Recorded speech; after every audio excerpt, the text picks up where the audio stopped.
proposition aux salariés des accords de flexibilité. Dès 2007, le groupe Dunlop Goodyear réclame des efforts sur le temps de travail à ses salariés sur ces deux sites d'Amiens. Ce matin, plusieurs centaines d'entre eux sont venus pour manifester. Ce coup de massue pour les salariés de Goodyear Amiens. Mourad Lafid, bonjour. Bonjour.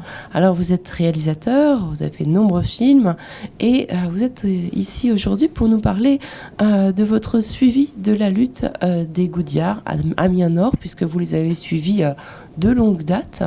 Vous avez fait 2 films avec eux, Chronique d'une délocalisation annoncée, qui a été réalisée entre 2006 et 2009. Vous avez suivi tout le démantèlement annoncé de cette usine. Vous avez vécu un petit peu sur place avec les ouvriers. Et puis à cette occasion, vous avez fait un 2e film qui a suivi, puisque je crois qu'en travaillant avec eux, justement, vous êtes tombé sur un rapport commandé par le CHSCT de l'usine qui dénonçait l'utilisation de produits extrêmement toxiques et cancérogènes, et aussi les conditions de travail et d'information des ouvriers qui n'étaient pas du tout respectées et qui mettaient gravement en péril leur santé. Vous avez rencontré aussi beaucoup de gens qui avaient eu des cancers, dont le lien avec leurs conditions de travail est en cours d'être prouvé, puisqu'il y a des procès qui sont en cours. Alors, expliquez-nous un petit peu déjà, qu'est-ce qui vous a amené à travailler sur ce conflit des Goodyear ? Au départ, moi, j'étais persuadé que c'était un conflit qui allait s'éterniser. Donc j'ai décidé de suivre le processus de la délocalisation et plus précisément de la lutte sociale. Au cours du tournage, je tombe sur un rapport provisoire commandé par le CHSCT et au même moment sort une très belle étude sur la revue Que Choisir. Et donc à partir de là, je me dis qu'il y a matière à travailler, à revenir sur ce dossier. Alors que disait cette étude de la revue Que Choisir ? L'étude, alors c'est pas l'étude que je peux aussi comparer avec les travaux que j'ai fait également sur ce film, puisque je me suis entouré d'un professeur qui a fait un doctorat sur les HAPCMR.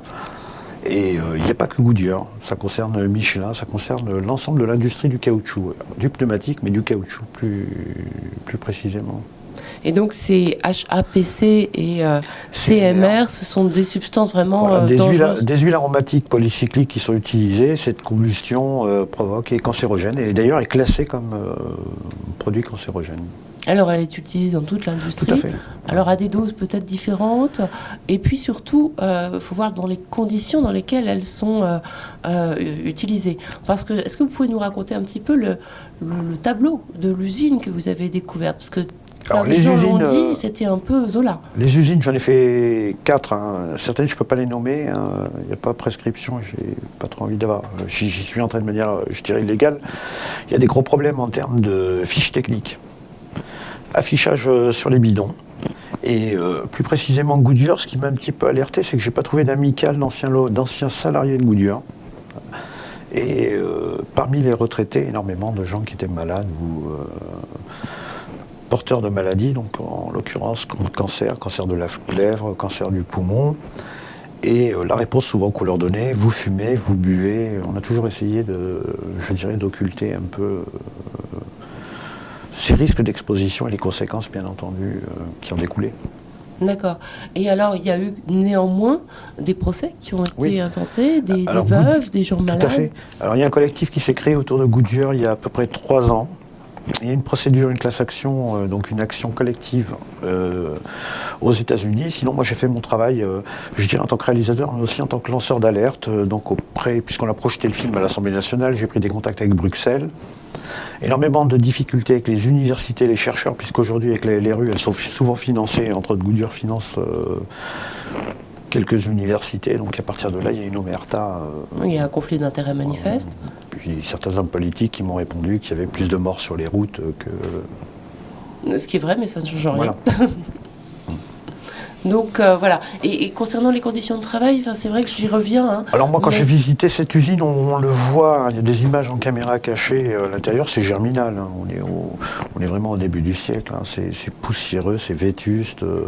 Je n'ai jamais vu des installations. Bon, aujourd'hui, l'usine est fermée, mais je n'ai jamais vu une installation si vétuste. Vraiment, j'ai découvert, j'ai été effaré. Et c'est vrai que ça découle aussi de cette délocalisation annoncée, puisque vous le rappelez, et ça a été rappelé aussi dans la presse, qu'il n'y avait plus d'investissement dans cette usine, qu'on voulait fermer à dessein. Tout à fait. Donc on l'a sacrifié. Tout à fait, on l'a sacrifié. Et au passage, on a sacrifié la santé de dizaines de salariés. Tout à fait. C'est même la... Alors, à une époque, je parlais de simple peine quand il s'agissait de délocalisation, et que cette affaire-là, c'est une double peine. Et puis, quand on voit la manière avec laquelle... Enfin, je dirais, cette répression qu'il y a sur le monde syndical, c'est vraiment la triple peine. Alors, c'est vrai qu'on y vient. Là, on a appris, il y a quelques semaines, la condamnation à 9 mois de prison ferme. Une première en France depuis les années 30 d'ouvriers qui avaient fait que défendre leurs droits, peut-être sur des méthodes contestables et contestées, mais en l'occurrence, les personnes directement visées avaient retiré leur plainte. Donc on sent qu'il y a vraiment une volonté de les punir et une volonté peut-être de les empêcher d'agir.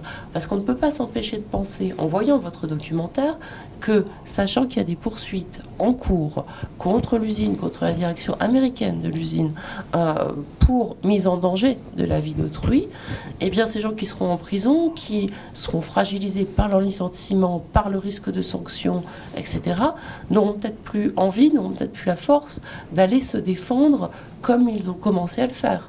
Et pour des risques qui ressemblent à un scandale, comme l'a été peut-être celui de l'amiante. C'est un scandale sanitaire au même titre que l'amiante. Malheureusement, c'est toujours dur d'être avant-gardiste, je dirais, de soulever ces problèmes. Cette affaire-là, on en parlera dans 10 ans, on en parlera encore dans 20 ans, j'en suis persuadé.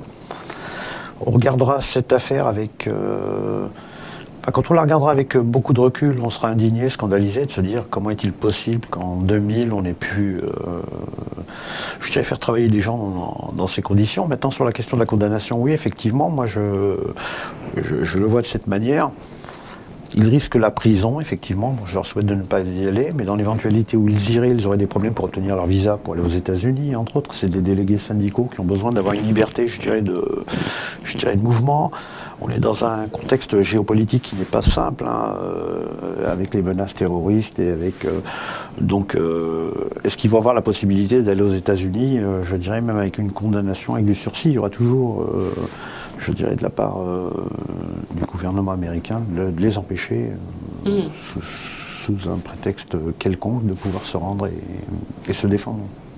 Oui, donc c'est peut-être que c'est derrière cette condamnation qui est scandaleuse, il y a peut-être aussi une arrière-pensée, c'est ce que vous nous dites. Cette condamnation est scandaleuse dans la mesure où le DRH et le directeur ne se portent plus partie civile, l'entreprise ne se porte plus partie civile. Donc c'est le parquet dépend quand même de la chancellerie, il y a quand même une volonté politique quelque part. Moi c'est mon sentiment, d'avélir un petit peu... toute forme, tout ce qui relève la tête aujourd'hui, et d'ailleurs il n'y a pas Goodyear, on le voit avec Air France, on le voit avec Ford, je crois que Philippe Poutou est convoqué. Alors c'est marrant parce qu'en plus j'avais fait des images à l'époque de Philippe Poutou, alors c'était rien du tout, je crois que c'était au salon de Versailles, il n'y a rien eu du tout, ils sont convoqués aujourd'hui. Alors il me semble, si c'est bien au salon de Versailles, ça remonte à 4-5 ans, enfin, c'est complètement fou. Oui, il y a une reprise en main. Oui, il y a une reprise en main, une volonté un petit peu je dirais de faire plier tout ce qui relève la tête. Alors ce film, Goodyear, La mort en bout de chaîne, en ce moment vous le projetez? Oui, alors il tourne beaucoup dans les... Jeudi, j'ai essayé de le passer. Alors à Bruxelles, ça a posé des problèmes à la Commission européenne. Je suis toujours en attente parce que l'idée, c'est aussi d'être lanceur d'alerte, de voir s'il n'y a pas moyen de mettre en place des lois sur la question de la sécurité travail, sur ces notes, sur ces notifications d'informations, ces fiches techniques auxquelles tout employé doit avoir conscience de ce qu'il utilise, de ce qu'il manipule. Je l'ai projeté à l'Assemblée nationale, alors ça s'est très bien passé, c'était deux députés européens, une députée européenne et une députée du Parlement français, Europe Écologique. On avait fait un très bon débat sur les lanceurs d'alerte, entre autres, et sur cette question-là. Le souci, c'est qu'il n'y a pas eu malheureusement de suite. Et alors là, aujourd'hui, c'est vrai qu'il reprend une actualité. Et est-ce que les ouvriers, les anciens ouvriers, notamment ceux que vous avez interrogés dans le film, peut-être qu'entre-temps certains sont morts, ou sont encore plus malades, puisque vous avez interrogé des gens pour qui c'était difficile déjà à l'époque. Est-ce que ça leur donne un peu de force? Est-ce que ça leur donne envie plus de continuer? Oui, parce que le collectif qui s'est créé d'anciens salariés de Goodyear, de veuves, d'ayant droit, je crois qu'il doit être 1300, 1400. La combativité, ils l'ont eu dès qu'ils ont commencé à lancer, je dirais, la procédure. Oui, ils continuent à lutter sur cette question. Il y a une détermination. Maintenant, cela étant dit, c'est une procédure qui est très très longue. Moi, ce que j'en ai surtout retenu, alors au-delà de l'indignation en tant que citoyen face à de telles pratiques, c'est l'absence de réponse. On a des femmes, on a des enfants qui se posent des questions. Pourquoi mon père est parti? Et il n'y a pas de réponse. Il n'y a pas de réponse actuellement. Oui, tout comme il n'y avait pas d'information, tout comme ces gens ont eu, pour certains, sans doute beaucoup de mal à faire classer en maladie professionnelle la cause de leur décès.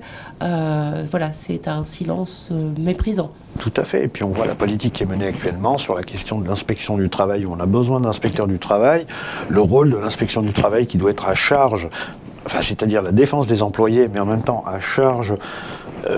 Vous voyez, on est vraiment en plein dans ce contexte qui n'est pas évident. Et dans le même temps, pour moi, il y a énormément d'injustice. Alors bien sûr, injustice pour ces familles, pour toutes ces victimes. Mais d'un autre côté, moi, en tant que citoyen, ça me pose aussi un gros problème. Je cotise comme tout le monde. Je fais partie des 60 ou 65 millions de bénéficiaires d'une carte vitale sur le régime général.